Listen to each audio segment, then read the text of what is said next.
Halo Malaysia, terima kasih kerana sudah menonton video-video berita-berita terkini daripada channel ini.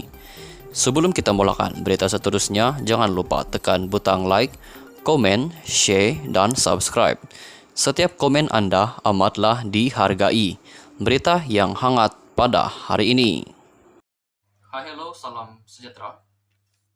Beberapa jam yang lalu, saya mendapat satu berita yang amat mengejutkan Malaysia yang dipetik daripada Malaysia Kini bertajuk Ulasan Zahid Perdana Menteri ke-10, Najib Perdana Menteri ke-11.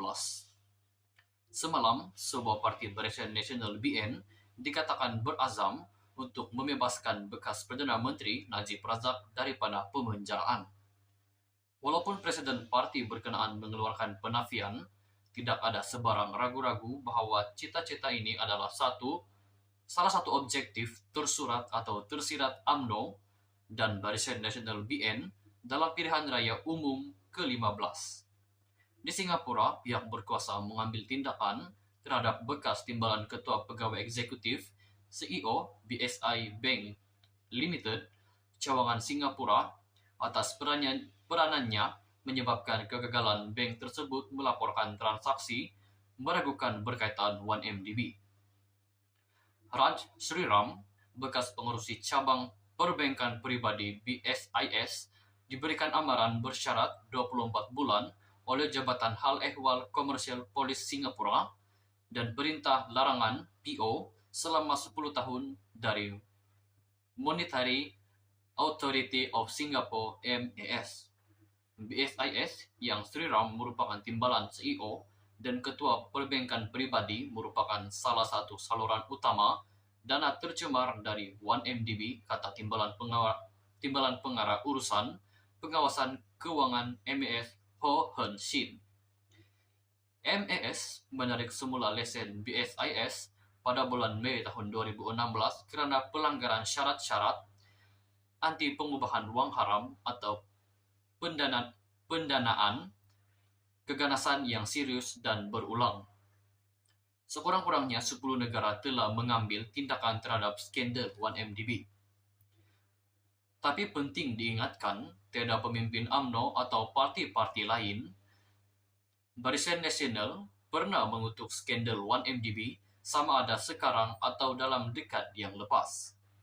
Sementara salah satu cita-cita tersurat atau tersirat UMNO dan Barisan Nasional BN dalam PRU ke-15 adalah untuk membebaskan Najib Razak dan protagonis lain dalam skandal 1MDB daripada liability jenayah mereka.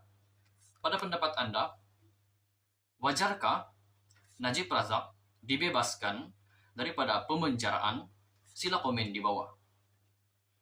UMNO maupun parti-parti Barisan Nasional tidak peduli yang Malaysia dikenali di seluruh dunia sebagai negara kleptokrasi akibat skandal 1MDB. Persoalan penting yang mesti ditanyakan rakyat Malaysia, adakah PRU ke-15 ini satu usaha untuk membebaskan Najib? Apa pendapat anda? Atau membebaskan rakyat daripada kemiskinan, eksploitasi, ketidaksamaan dan ketidakadilan dan meletakkan Malaysia sebagai negara majmuk yang hebat dan bertaraf dunia? PRU ke-15 akan menentukan siapakah Perdana Menteri ke-10.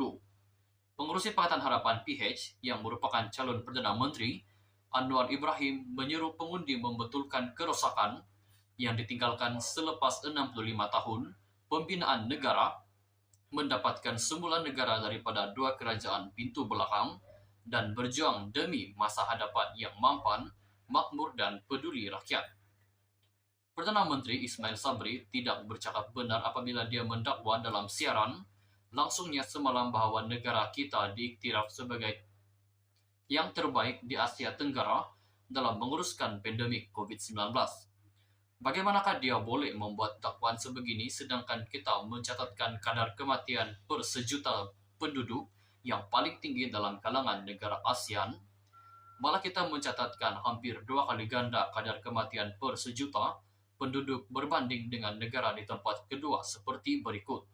Malaysia 1097, Indonesia 567, Filipina 563, Brunei 505, Thailand 468, Vietnam 436, Myanmar 352, Singapura 275, Kamboja 178, dan Laos 101.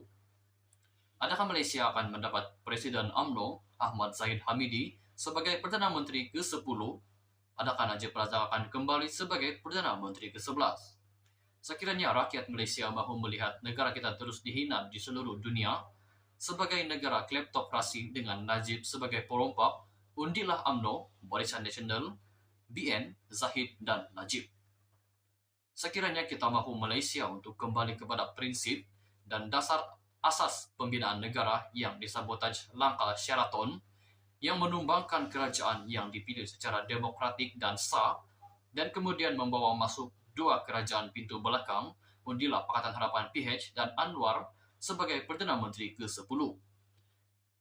PRU ke-15 ini akan menjadi ujian sama ada kita peduli dengan nasib Malaysia dan generasi masa hadapan tanpa mengira kaum, agama atau kawasan supaya Malaysia dapat berdiri bangga menjelang ulang tahun ke-100 negara sebagai negara majmuk yang hebat dan bertaraf dunia. Rakyat Malaysia perlu terus berstamina, kekal tabah, dan mempunyai matlamat untuk meneruskan kerja jangka panjang yang masih belum selesai untuk memenuhi impian Malaysia dan memenuhi cita-cita Bapa Malaysia, maafkan saya, Tunku Abdul Rahman, supaya Malaysia menjadi sinar cahaya dalam dunia yang sukar dan galau. Pada pendapat Anda sekali lagi, wajarkah Perdana Menteri ke-10 yaitu Ahmad Zahid Hamidi dan Perdana Menteri ke-11 yaitu Najib Razak yang sedang dalam pemenjaraan? Sila komen di bawah untuk penambahbaikan kepada video ini. Sekian saja berita untuk hari ini. Terima kasih.